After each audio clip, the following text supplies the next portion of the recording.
Susan B. Anthony and Dorothea Dix worked relentlessly for the equal rights of two different groups of people, and they both worked in the mid to late 1800s. Anthony strived to get equal rights for women, while Dix worked towards getting equal rights for patients in mental hospitals.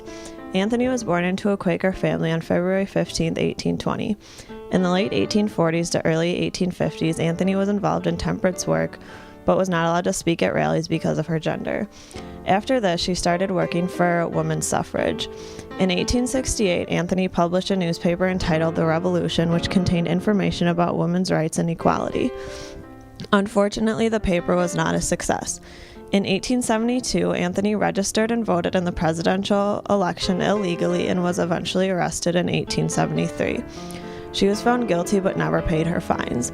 Anthony also became extremely involved in the National American Woman Suffrage Association and eventually became the president from 1892 to 1900. Another way in which Anthony fought for women's rights was convincing the University of Rochester to open its doors to women. And in 1900, after raising the amount of money the university asked for, women were allowed to attend the university. At the very end of her life, on February 15, 1906, Anthony gave her famous "Failure is Impossible" speech in Washington, D.C. Less than a month later, Anthony passed away. Unfortunately, she was never able to see how her work paid off in the passing of the 19th Amendment, sometimes called the Susan B. Anthony Amendment in 1920, which allowed women over the age of 21 to vote. On March 28, 1841, Dorothea Dix asked the East Cambridge jailer, "Why is there no heat?" He replied, "Because lunatics don't feel the cold." For centuries, no voice spoke against the mistreatment of the mentally ill, largely due to society's general misunderstanding of mental illnesses.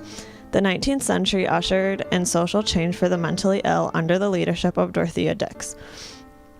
Although a woman, Dix worked within the American political system, recommending reforms for jails, hospitals, and almshouses in each state.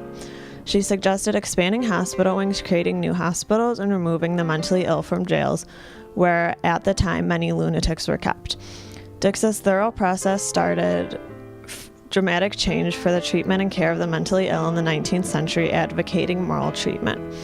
After the Civil War, the movement took several steps backwards in humanitarian treatment because the government relocated states' funds towards rebuilding infrastructure. Dorothea Dix's death ended the movement abruptly as she began and led the movement alone. Dorothea Dix's asylum reform movement embodied a greater pattern of social movements led by women in the 19th century as a result of gender roles in society at the time.